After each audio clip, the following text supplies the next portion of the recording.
দুনিয়াবি কোনো বিষয় এগুলো হবে না। বিদাত হচ্ছে দিনের মধ্যে নতুন কিছু আবিষ্কার করা,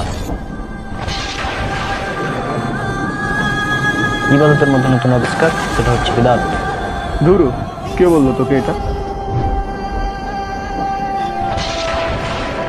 মানে তোদের কি আর বলবো, মানে মানুষের ইবাদতকে তোরা মানে যত বলিস বিদাত বিদাত বলে মানুষকে ইবাদত থেকে দূরে নিয়ে যাও, তাই তো তোদের কাজই তো এটা। আমি যদি একটা সিজদা দিই তাহলে 10 নেকি পাবো, দুইটা সিজদা দিলে আমি 20 নেকি পাবো, ঠিক আছে?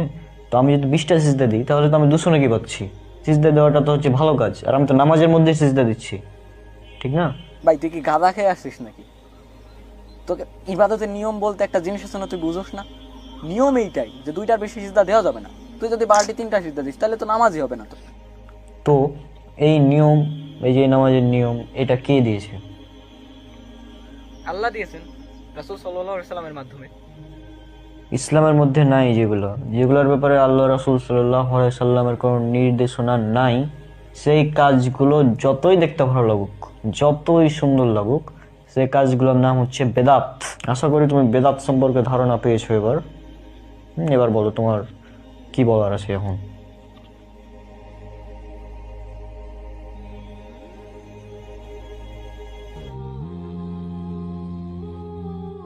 আচ্ছা বুঝলাম, তাহলে তো রাসূল সাল্লাল্লাহু আলাইহি সাল্লামের সময় মসজিদের ফ্যান, লাইট, মাইক এগুলো কিছুই ছিল না, মোবাইল ছিল না, ইউটিউব ছিল না, তাহলে সবগুলোই তো বিদাত। আরে না, এই দুনিয়াবি কোনো বিষয় এগুলো বিদাত হবে না। বিদাত হচ্ছে দিনের মধ্যে নতুন কিছু আবিষ্কার করা, ইবাদতের মধ্যে নতুন আবিষ্কার, সেটা হচ্ছে বিদাত। ধুরু, কে বললো তোকে এটা? রাসূল সাল্লাল্লাহু আলাইহি সাল্লাম বলেছেন, এটা উল্লেখ করা আছে সহিহ মুসলিম, ইসলামিক ফাউন্ডেশন থেকে ছাপানো সহিহ মুসলিম, খণ্ড নাম্বার 5, হাদিস নাম্বার 5915 এবং 5916। এখানে বলা হচ্ছে রাসূল সাল্লাল্লাহু আলাইহি সাল্লাম বলেছেন যে দিনের ব্যাপারে যখন আমি কোনো আদেশ দেই তখন তোমরা সেটা পালন করবে, আর দুনিয়াবি কোনো বিষয় যখন আমি নিজের মত অনুসারে বলবো তখন তো কেবল আমি একজন মানুষ মাত্র। আর 5916 নম্বর হাদিস, সেখানে বলা হচ্ছে তোমাদের দুনিয়ার ব্যাপারে তোমরাই অধিক অবগত। এছাড়াও রাসূল সাল্লাল্লাহু আলাইহি সাল্লাম বলেছেন, এটা উল্লেখ করা আছে সহিহ বুখারীতে হাদিস নাম্বার 2697 এবং ইবনে মাজাহ হাদিস নাম্বার 14। এখানে বলা হচ্ছে রাসূল সাল্লাল্লাহু আলাইহি সাল্লাম বলেছেন যে আমাদের দিনের নেই এমন কোনো কিছুর আবিষ্কার যদি কেউ করে তাহলে সেটা প্রত্যাখ্যাত।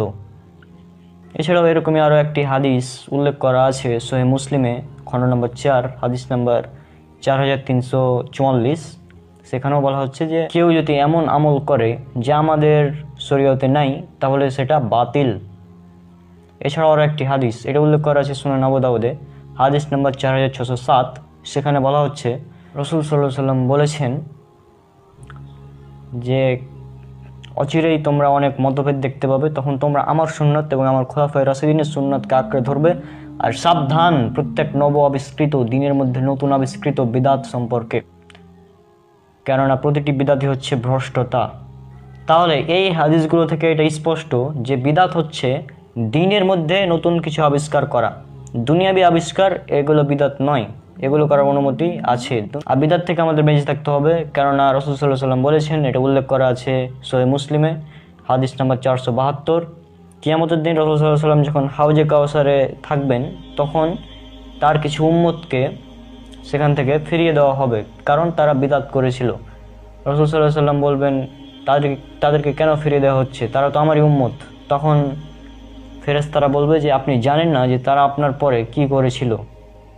তখন রাসূল সাল্লাল্লাহু আলাইহি সাল্লাম বলবেন যে যাও, দূর হও বলে তাড়িয়ে দিবেন।